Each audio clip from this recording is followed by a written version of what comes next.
So here's a really great thing called Funnelytics, funnelytics.io, app.funnelytics.io. I guess if you just Google Funnelytics, you'll get there. But this is pretty cool. This is pretty cool. This currently is the order, this is the construction of the buyer journey through my book funnel, my ebook funnel.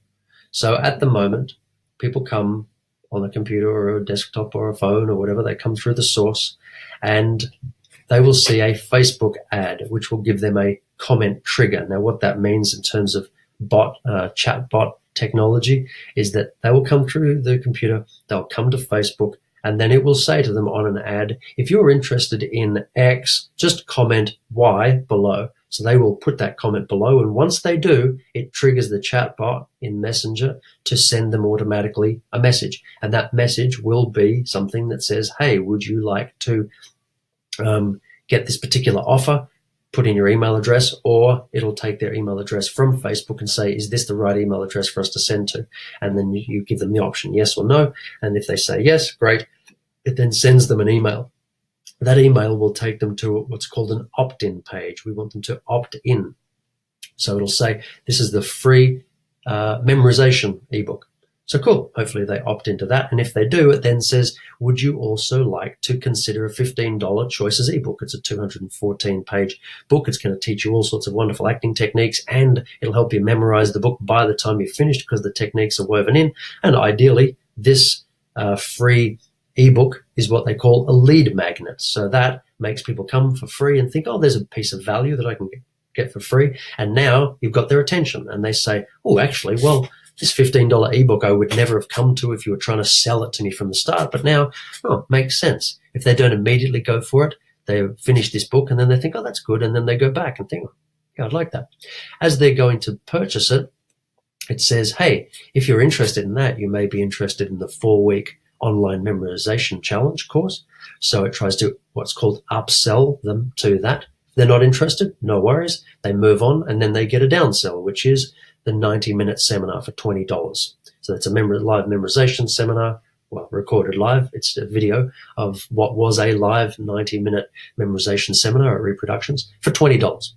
So if we look at this, they come and they get the free book, and then they might pay for the $15 book. And if that's all they do, great, no worries. They wouldn't have seen the book otherwise.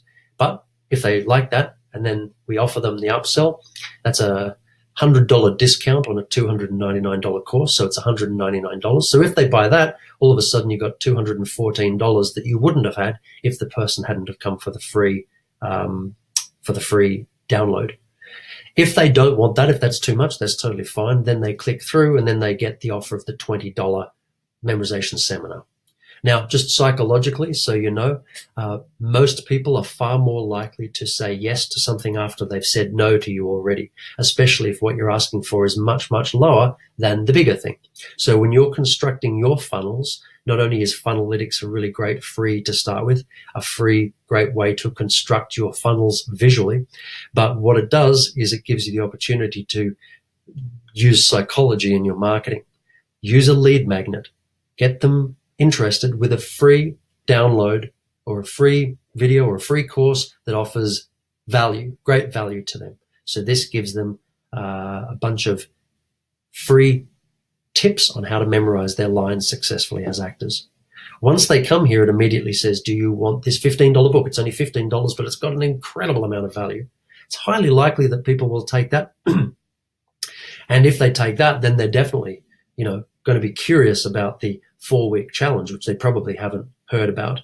And if they do take it, then all of a sudden this free book has led to $214 worth of sales. And by that point, they get sent to the downsell, which is only another $20 for the seminar. So if they take that, that's $234 from a free lead magnet. But let's say, worst case scenario, they take that, they say no to the book, they say no to this, they say no to that. I don't have it here yet, but what will happen is they'll just get sent into my autoresponder sequence, which means they now become, in fact, I'll just do it right here.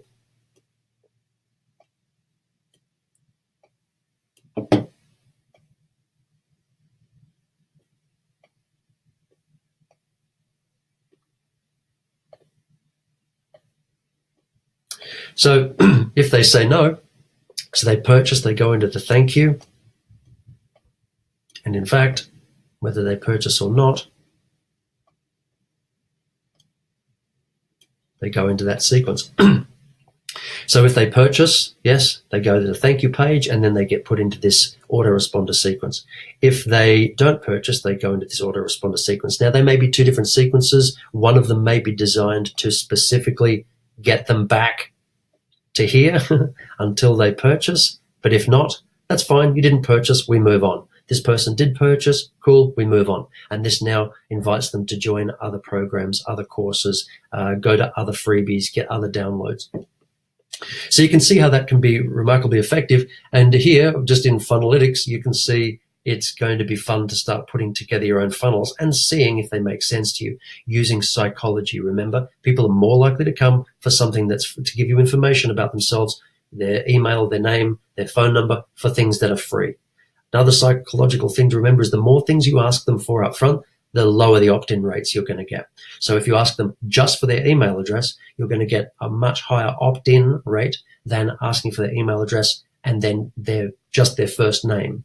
You're going to get, if you ask just for their first name, you'll get a higher opt-in rate than asking for their full name, than asking for their full name and their phone number. They're asking for their full name, their full name, their phone number, and their email address. So if you can get away with just asking for their email address, great. But generally the way it goes is just their first name and just their email address is the best way to go. Throughout the process, you can then ask for numbers and all sorts of details about them. But for now, you don't need all of that. So here is the journey again. They come through the phone, through the computer, laptop, a tablet, desktop, whatever. They get a Facebook ad, which has a comment trigger. They hit that comment, they make that comment in the comment section. Messenger engages, the bot sends them an email with the free download. While they're on that free download, it upsells them potentially to a $15 book. If they say no, it just skips through to here. If they say no, it skips through. And if they say no, it skips through and they're in the sequence. If they say yes, it upsells them to the 4-week online memorization challenge. If they say yes, it then downsells them to the $20 90-minute seminar, which at that point, because they've already paid paid $199, they got a $100 discount, it then downsells them to the 20. It's highly likely they'll just add that on. If they say no, psychologically, people are more likely to say yes to something easier after you've asked them for something big and they've said no. So if they say no to that, they probably will say yes to the downsell, which means you've got the $15 and you've got the $20, and you can apply this completely to your own thing. Then if they purchase, it takes them to the thank you page, and after the thank you page, puts them straight into the sequence, delivers them, obviously, everything they asked for, and puts them into the autoresponder sequence. If they say no after all of that, it puts them into the autoresponder sequence. And that, ladies and gentlemen, is how funnels work.